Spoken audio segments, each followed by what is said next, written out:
내가 봤을 땐 이 성경 전체에서 가장 드라마틱한 대사 한 마디. 엠마오 연구소. 이거는 전에 한번 다뤘던 주제이기도 한데, 신령과 진정으로 예배한다라는 게 무슨 뜻일까? 이것부터 좀 얘기를 해보려고 해요. 이걸 통해서 예수님의 어떤 사역을 좀 알아보려고 하는데, 교회에서 굉장히 이거 많이 쓰는 말이죠. 신령과 진정으로.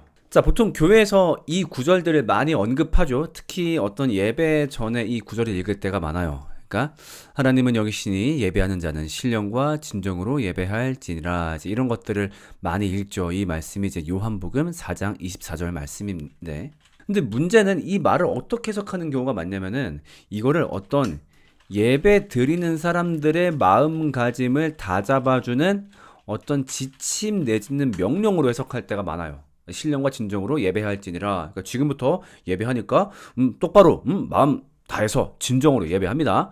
약간 그렇게 알고 있는 경우가 많거든요. 근데 이게 절대 그런 뜻이 아니에요.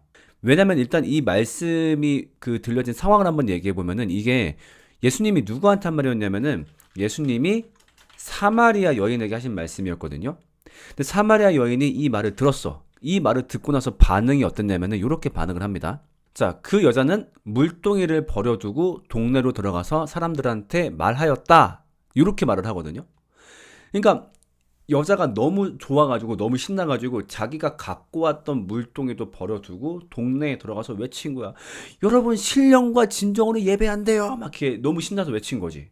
자, 근데 만약에 이거를 혼내는 거라고 생각을 해봐요. 너 사마리아 여인 앞으로 막 예배 똑바로 드려. 진정으로 드려야지. 우와, 예배를 진정으로 드린대요. 이게 뭔가 안 맞잖아. 이게 약간 이상한 사람도 아니고. 그러니까 일단은 뭔진 모르겠지만 신령과 진정으로 예배한다라는 말이 굉장히 기쁨의 선언이었던 것 같아요. 아직 내용은 잘 모르지만.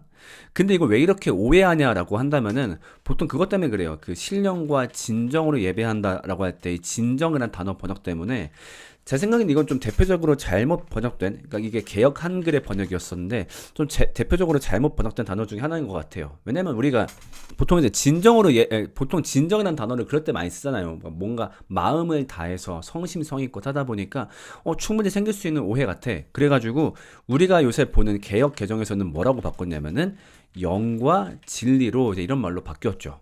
자, 그러면 영과 진리로 예배할지니라. 그럼 그게 왜 기쁨의 선언인 건데? 잘 모르는 경우가 많거든요.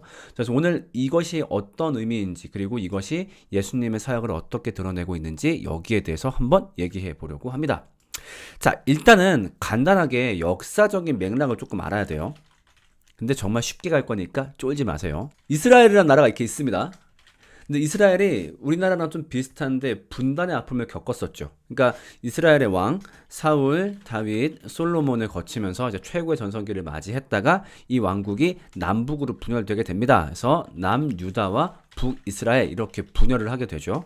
자, 그러면서 이 각각의 나라가 그 외세에 점령당하기 시작해요. 그래서 남유다 같은 경우는 바빌론에 점령당했고 북이스라엘 같은 경우는 아수르에 점령당했어요.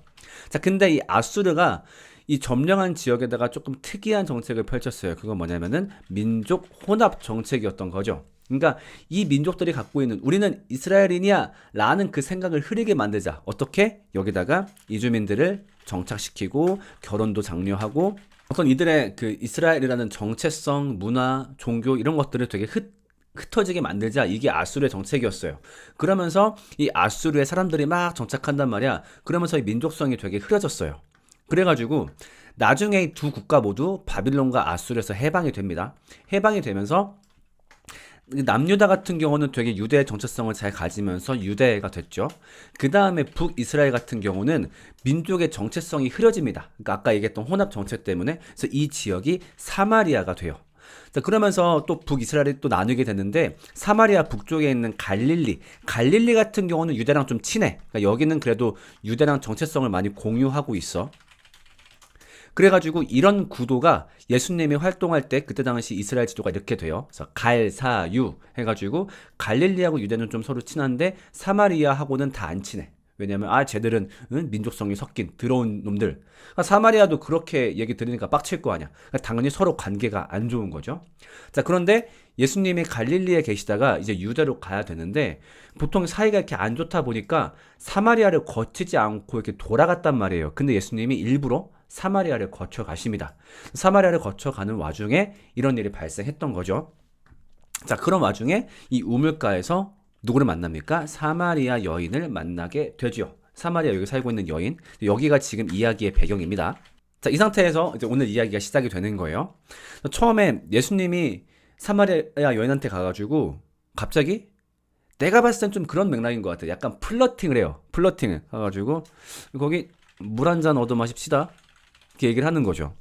그러니까 사마리아 여인이 되게 당황하는 거야. 왜냐면은 아니 유대 남자가 딱 봐도 유대 사람인데 사이도 안 좋은데 나한테 갑자기 물 달라고 하니까 이게 약간 나를 약간 성희롱하는 건가? 아니 플러팅하는 건가? 약간 되게 좀 약간 양아치로 봤던 것 같아. 그래가지고 사마리아 여인이 대들죠. 아니 유대 남자가 무슨 수작질입니까? 이렇게 얘기를 하죠.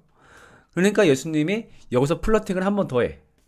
아니 만약에 내가 누군지를 알았다면 그리고 하나님의 선물이 뭔지 알았다면 오히려 나한테 물을 달라 했을 텐데 그리고 그 물 마시면 영원히 목이 안 마른데 이렇게 말을 하는 거죠. 그러니까 누가 봐도 약간 헛소리야. 그러니까 더 확신하는 거죠. 아, 이 사람 좀 또라이구나. 그래가지고 빈정거립니다. 아유, 그런 물 있으면 좋겠네요. 다시는 물 길러 안 오게. 아우, 여기 더운 데까지 물 길러 오고 나도 그런 물 있으면 좋겠네요. 그러니까 이때까지도 뭔가 그냥 예수님이 수작질거는 그냥 그런 플러팅하는 애인 줄 알았던 거야. 헌팅포차에서 막 여기저기 가가지고 제가 술 게임에 적어서 그런데요. 이런 정도로 알았던 거지. 근데 그렇게 알고 있으니까 예수님이 이제 자기의 정체성을 드러내는 말을 딱 하시죠. 너 남편 다섯이지. 갑자기 인신공격을 빡 합니다.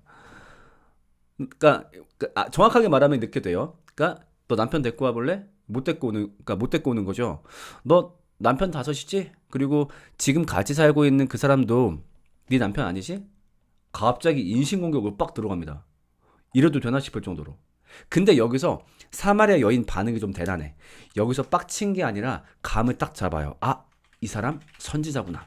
이거를 딱 알아채는 걸 보니까 일단 보통 사람이 아닌 거지. 그러니까 그 사실을 숨기면서 살아왔는데 처음 보는 남자가 딱 그걸 맞추니까 이 사람 선지자구나.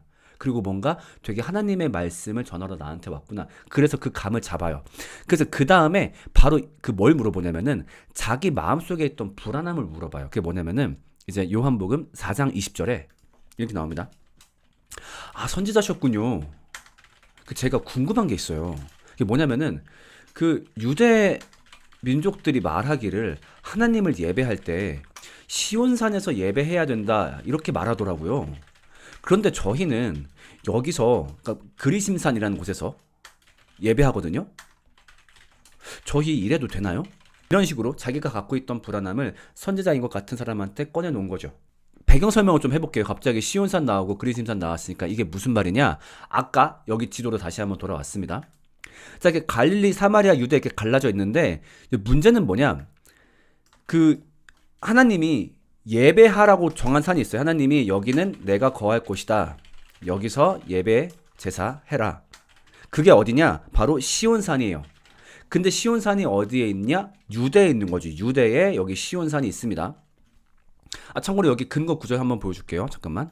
주님께서 시온을 택하시고 그곳을 당신이 계실 곳으로 삼으시기를 원하셔서 이렇게 말씀하셨다. 이곳은 영원히 내가 쉴 곳, 이곳을 내가 원하니 나는 여기에서 살겠다. 그러니까 시온이 하나님의 거하시는 곳이기 때문에 여기서 예배해야 된다라고 말씀하신 거죠. 근데 문제는 뭐야? 서로 사이가 안 좋아. 언제부터? 옛날에 북이스라엘 남유대 갈라졌을 때부터 사이가 안 좋아. 그러니까 여기 백성이 시온산으로 내려가게 하는 걸 여기서 허락을 안 했을 거 아니야. 가가지고 뭔가 그쪽에 갑자기 귀화를 해버린다거나 아니면 갑자기 국가 기밀을 남긴다든가 그러면 안 되니까 어떻게 사마리아에다가 그리심산이라고 그들만의 그 예배 처소를 따로 만들어요. 그래가지고 사마리아 사람들은 여기서 예배를 하고 있었던 거죠. 근데 이 사마리아 여인은 이 상황을 되게 좀 불편하게 생각했던 거야. 그러니까 우리가 이 사마리아 여인을 되게 띄엄띄엄 볼 때가 많거든요. 사마리아 여인 생각보다 굉장한 여인이다. 남편도 다섯이었고 막 사람들한테 눈을 피해가지고 물을 길러 나오고 근데 물론 그것도 좀 썰은 여러 가지 있어. 실제로 그 시간에 나온 것이 사람들의 눈을 피해서 그때 나왔다, 이거는 좀 학자마다 의견 차이가 있어가지고. 근데 아무튼 남편도 다섯이고 약간 문란하다 보니까 되게 띄엄띄엄 볼 때가 있는데, 이 양반은 진짜로 되게 하나님의 말씀에 관심이 굉장히 많았던 여인이에요. 그러니까 이 친구가 자기가 율법을 봤더니 분명히 시온산에서 예배하라고 했는데, 근데 우리 조상들은 대대로 여기 그리심산에서 예배를 하고 있으니까 잠깐만요, 이게 맞나요? 이거 옛날부터 불안했거든요. 그걸 바로 꺼내서 물어보는 거죠. 자, 어때요? 지금 사마리아 여인의 걱정은 합당한가요? 정말로 예배 드릴 때 장소가 그렇게 중요한가요? 어떻게 생각하십니까? 자, 만약에 지금 우리가 관점대로라면 아이고 이렇게 뭐 쓸데없는 걱정을 했어 라고 할 텐데, 여러분 그때는 장소가 중요한 게 맞았습니다. 네, 장소가 중요한 게 맞았어요. 왜냐면은 이게 우리가 구약의 특징인데, 구약시대의 특징, 그러니까 예수님이 오시기 전 아직 하나님과 인간의 사이가 온전히 회복되진 않았어요. 물론 구약 때도 하나님이 우리에게 은혜를 베풀어 주셨죠. 근데 그게 어떤 느낌이냐? 살려는 드릴게. 이놈 새끼들은 니네 조상이 선악 까먹고 나 죽일라 그러고 근데 열받는데 내가 니네 살려는 줄게. 대신에 니네 기억해. 니네가 그렇게 죄인이었던 사실 기억하고 그 죄를 씻는 행동은 해야 돼. 그게 바로 뭐야? 율법과 제사야. 근데 이건 어디까지나 아까 얘기했던 대로 죄인으로서 하는 행동인 거죠. 그러니까 맞아, 우리 죽일 놈이었는데 예수님이 이렇게 하나님이 이렇게 우리를 용서해 주셨어. 그러니까 율법과 제사를 드릴 때는 죄인답게 하나님이 정하신 방법대로 해야 되는 거죠. 그렇잖아. 예를 들면 우리 교무실, 학창 시절 교무실 떠올려 봅시다. 교무실에 가는 애들은 두 종류야. 첫 번째, 선생님하고 친한 애들. 공부를 잘하거나 아니면 뭐 특수 활동할 때 담당 선생님이 거기 있거나, 그런 애들은 교무실 갈 때 어떻게 가? 되게 즐겁게 간단 말이야. 선생님 안녕하세요, 저 왔어요. 그다음에 선생님 책상에 사탕 있으면 저 하나 먹어도 돼요? 막 먹고 막 까불까불 논단 말이야. 근데 그 교무실에 오는 두 번째 케이스가 있어. 어떤 애들? 뭐 잘못한 애들, 혼나러 온 애들, 반성문 제출하러 온 애들. 걔들은 교무실 들어올 때부터 표정이 달라. 왜? 진짜 행동 잘못하면 안 되거든. 그러니까 이러고 오는 거지. 와가지고 근데 옆에 선생님하고 친한 애가 사탕 집어 먹으니까 나도 해볼까? 그랬다간 걔는 의도 터지죠. 왜? 걔는 죄인이야. 여기 반성문 쓰러 온 거야. 그러니까 그 혼나러 온 놈이 와가지고 막 이렇게 처먹고 있으니까, 그럼 걔는 죄인에 합당한 태도가 아닌 거죠. 그러니까 율법과 제사를 드릴 때는 정말로 하나님이 정하신 방법대로 해야 되고, 그 정하신 장소가 어디였냐? 그게 바로 시온산이었어요. 반드시 여기에서 해야 맞는 거야. 그러니까 이때는 이게 너무너무 중요한 게 맞았던 거죠. 그러니까 예수님도 뭐라고 말씀하시냐면은 저희 여기서 예배하는 거 맞나요? 막 이렇게 걱정하고 있으니까 뭐라고 얘기해요? 그거 잘못된 거야. 너희가 지금 알지 못하는 걸 예배하고 있어. 그거 잘못된 거야. 우리는 우리가 아는 분을 예배하고 있어. 구원은 유대에서 나오거든. 분명히 하나님이 얘기했어. 유대에서 제사하고 유대에서 하나님을 만나라고. 근데 너희들은 지금 마음대로 하고 있어. 그거 잘못된 거고, 구원은 유대 사람들한테서 나와. 그러니까 어떻게? 사마리아 여인이 쿵 하는 거죠. 와, 큰일 났나 보다. 어떡하지? 자, 근데 예수님이 그 다음에 반전을 주죠.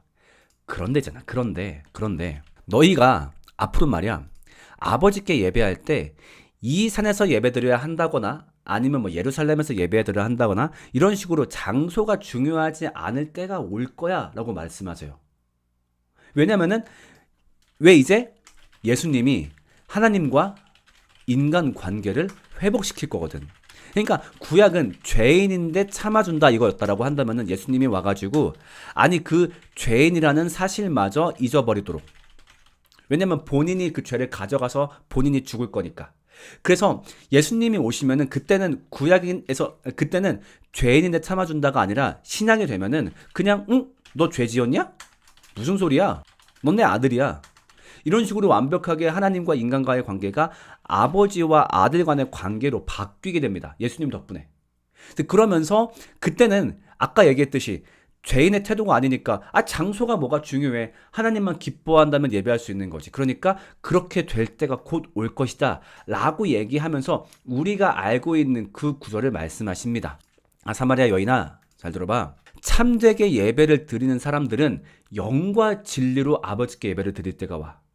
영과 진리가 뭐냐면은 사실 저는 진리라는 번역도 조금은 마음에 안 들어요. 이게 뭐냐면은 영어로 보면 트루스인데 그냥 조금 더 우리한테 익숙한 단어로 얘기하자면은 그냥 사실. 어떤 그 사실. 영은 뭐냐? 하나님의 성령.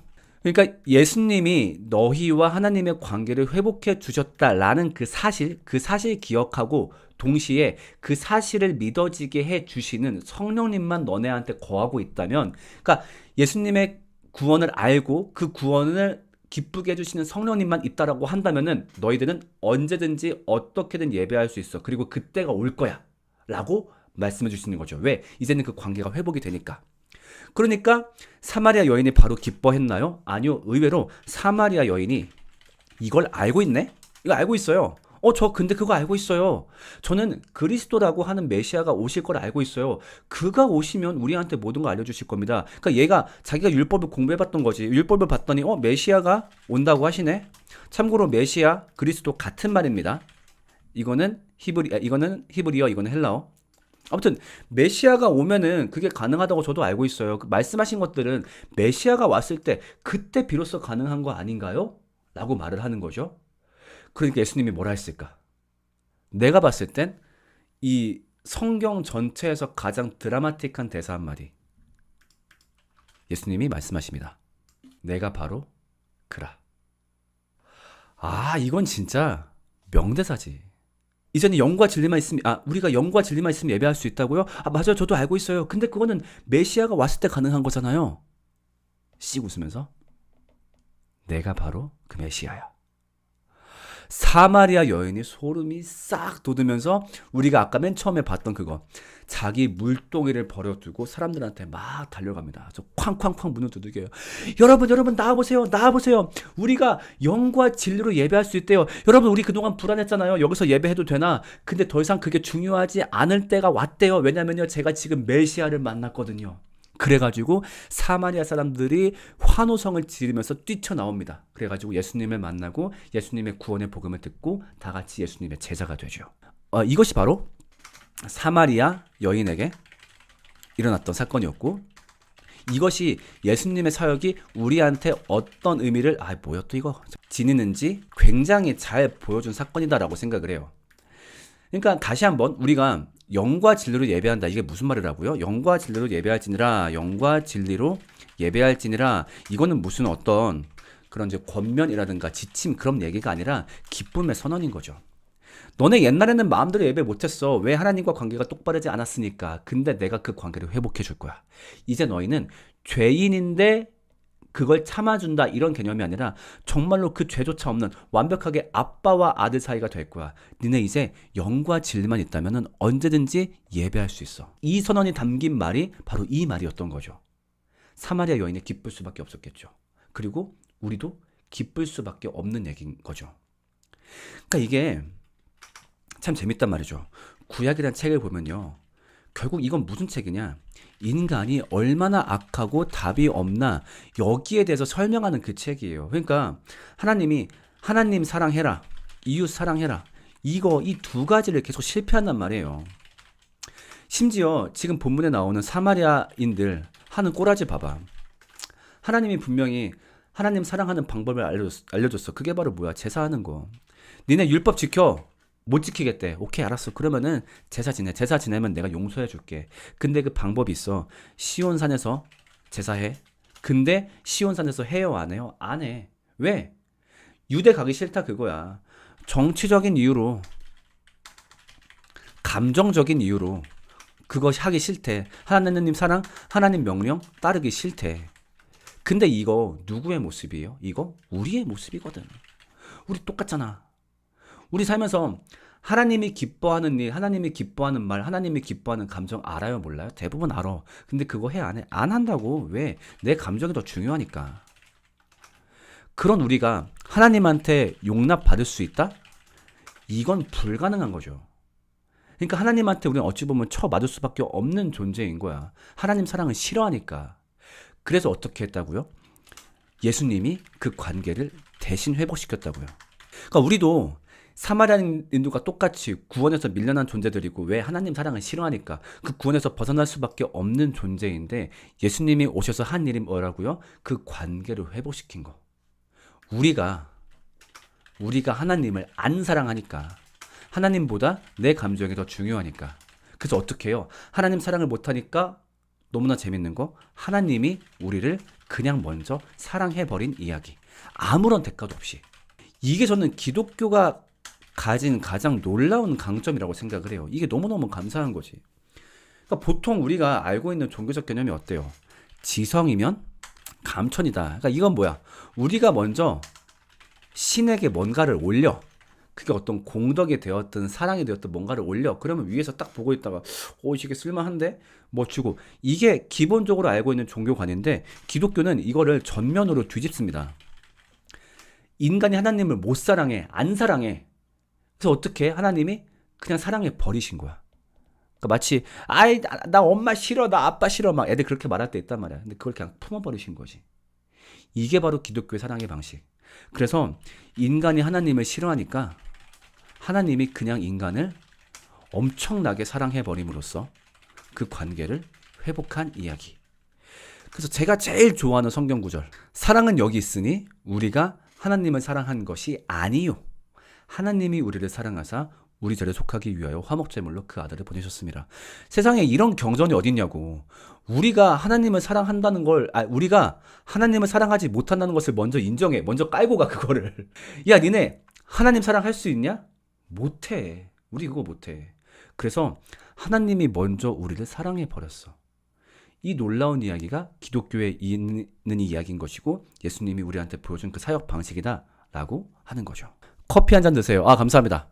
제가 커피를 못 먹기 때문에 제로 콜라를 덕분에 더 사 먹게 됐습니다. 너무너무 감사합니다. 그래서 아까 맨 처음에 예수님이 플러팅 할 때 이제 그런 말을 했어요. 위에 보면 나오겠지만 너 내가 누군지 알았다면 하나님의 선물이 뭔지 알았다면 오히려 나한테 물을 달라 했을 텐데 이 말이 이제 무슨 말인지 아는 거죠. 내가 누군지 난 너한테 네가 해결할 수 없는 그 영원한 문제에 해답을 주는 존재야. 물 마셔도 해결 안 되지. 어때? 네 안에 있는 죄성 해결하려고 해도 해결 안 되지. 내가 그거 한 번 해결할 수 있어. 내가 그 관계를 회복해 줄 거야. 그리고 이게 바로 내가 준비한 하나님의 선물이야. 이런 드라마가 어디 있습니까?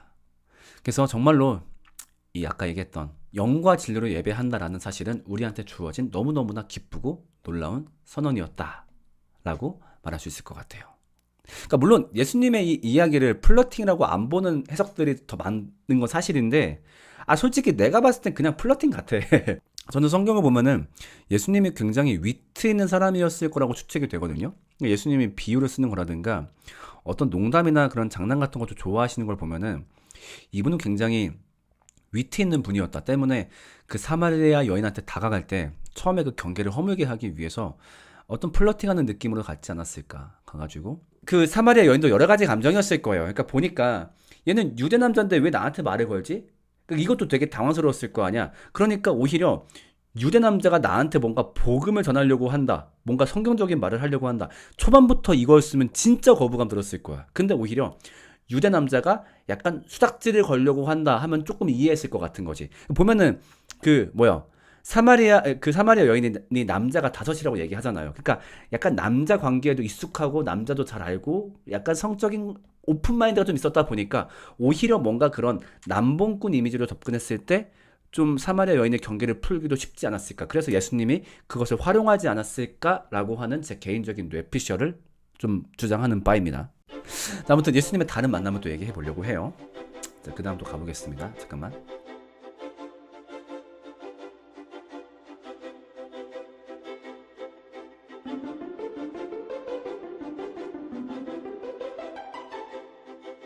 엠마 연구소